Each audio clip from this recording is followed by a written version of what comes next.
नमस्कार। आज एक विशेष विषय लेकर के आपके सामने प्रस्तुत हुई हूँ। वो विषय रहेगा ज्योतिष शास्त्र है क्या? ज्योतिष शास्त्र की विशेषता क्या है? वास्तव में मनुष्य का स्वभाव ही ऐसा है कि वह क्यों है, कैसे है, ये क्या हो रहा है, ये क्या होगा, ये कब होगा, यह जानने के लिए वह सदैव ही लालायित एवं प्रयत्नशील रहता है। इसका कारण यह है कि प्राणी जगत में मनुष्य ही एकमात्र ऐसा प्राणी है जो अपनी बुद्धि का प्रयोग तथा उपयोग करता रहा है। वह अपने बौद्धिक क्रियाकलापों एवं अनुभवों को अपने पास संचित रखता है और समय समय पर अपने इन अनुभवों से लाभ भी उठाता है और अपनी भावी पीढ़ी को भी लाभ उठाने के लिए प्रेरित करता रहता है। अन्य प्राणी बुद्धि का उतना उपयोग नहीं कर पाते हैं। वे बुद्धि की अपेक्षा प्रकृति पर ज़्यादा निर्भर रहते हैं। इसीलिए उनमें अनुभवों की संचित करने की प्रवृत्ति नहीं पाई जाती और न ही उनको अनुभवों से लाभ उठाने की रुचि होती है। परिणामतः उनमें उन्नति की भावना का अभाव दिखाई देता है।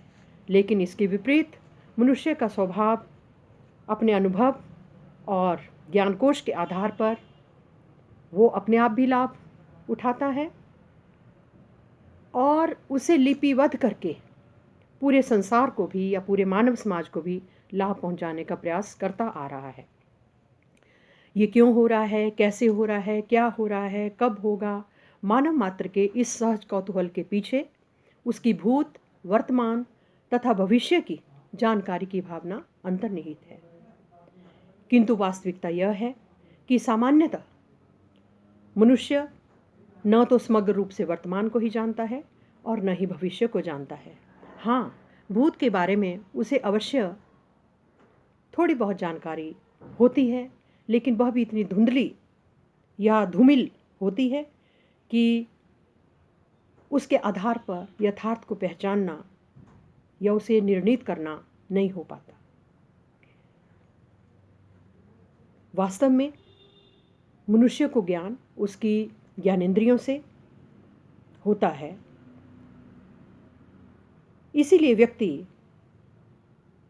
जब यथार्थ दृष्टि के अभाव में उसकी ज्ञानेंद्रियां पूरी शक्ति से काम नहीं कर पाती हैं तो वह वर्तमान की समग्र जानकारी भी नहीं कर पाता। वह अति दूरवर्ती या बहुत नज़दीक रहने वाले या बहुत छोटे छोटे या बहुत बड़े बड़े वस्तुओं या बातों के बारे में वो पूरा पूरा ज्ञान नहीं रख पाता। दिल्ली में बैठे किसी व्यक्ति को यह जानकारी नहीं होती कि उसका मित्र जो मुंबई में बैठा है या कहीं उससे दूर बैठा है या कहीं पास में भी बैठा है, वो उसके लाभ या नुकसान के लिए क्या कर रहा है।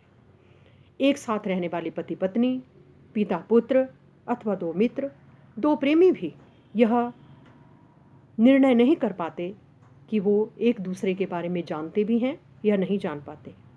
सूक्ष्म होने के कारण हमें परमाणु तथा विस्तीर्ण होने के कारण हमें आकाश की सहसा प्रतीति नहीं हो पाती। वैसे हमारे चारों ओर ही ये विद्यमान है।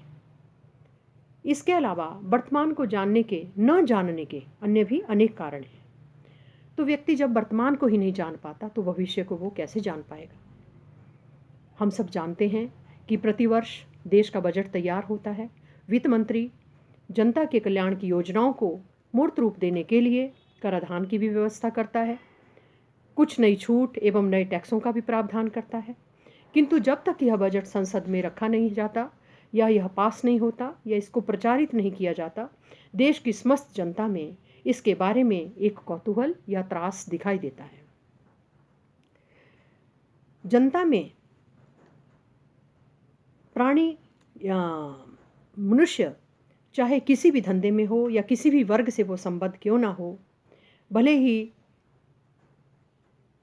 उसे इस नए बजट से कुछ लेना देना हो या ना हो, लेकिन वो उस बजट के बारे में अवश्य जानना चाहता है कि किस पर उसका कैसा प्रभाव पड़ सकता है।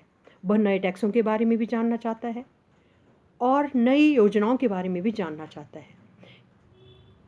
ठीक यह स्थिति मनुष्य की भूत, भविष्य एवं वर्तमान की जानकारी लेने की देखी जा सकती है। उसकी उत्सुकता मेरे जीवन में कल क्या होने वाला है अथवा 1 साल बाद क्या होने वाला है, मेरा जीवन सुखमय रहेगा या दुखमय रहेगा, यह जानने की तीव्र इच्छा रहती है। विज्ञान और अन्य शास्त्र जो हैं वो तथ्यान्वेषी हैं। उनकी दौड़ केवल तथ्य तक ही होती है और तथ्य से आगे जाने का वो प्रयास नहीं करते, क्योंकि मनुष्य मात्र का काम जो है वो तथ्य से चल जाता है।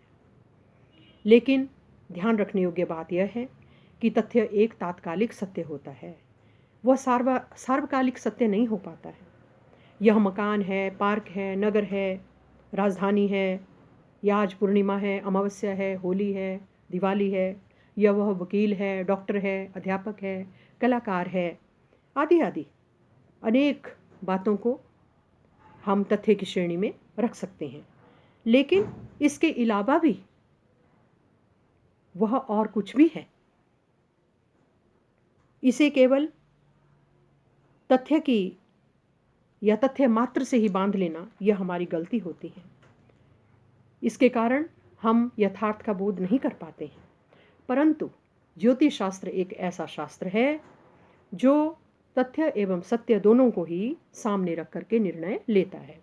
वह भूत, भविष्य या वर्तमान के बारे में हमें जानकारी दे करके हमारे कौतूहल को बढ़ाता है और उस कौतूहल को शांत करने के साथ साथ मानव के कल्याण का मार्ग भी प्रशस्त करता है।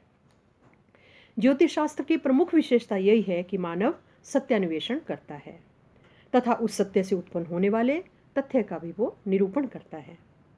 ज्योतिष शास्त्र की मान्यता है कि तथ्य सत्य का ही एक प्रतिफलित परिणाम है।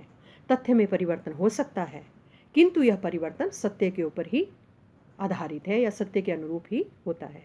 ग्रहों की कक्षा, गति या भग्न पूर्ति आदि इसी सत्य का ही प्रतिरूप हैं, जबकि ग्रहों की स्थिति, मार्गत्व, उनका वक्री होना, उनका उदय होना, उनका अस्त होना आदि ये सब तथ्य की श्रेणी में आते हैं। इन ग्रहों का योगजन्य परिणाम वह सत्य है जो देश, काल, पात्र के भेद से प्रतिफलित होकर एक तथ्य के रूप में हमारे सामने आता है।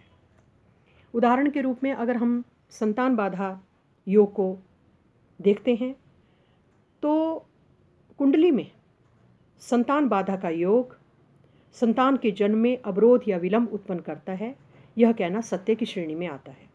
लेकिन यह योग जनन इंद्रिय में रोक दे सकता है, गर्भपात करवा सकता है, शुक्राणुओं की कमी आदि कर सकता है, यह कहना तथ्य की श्रेणी में आता है।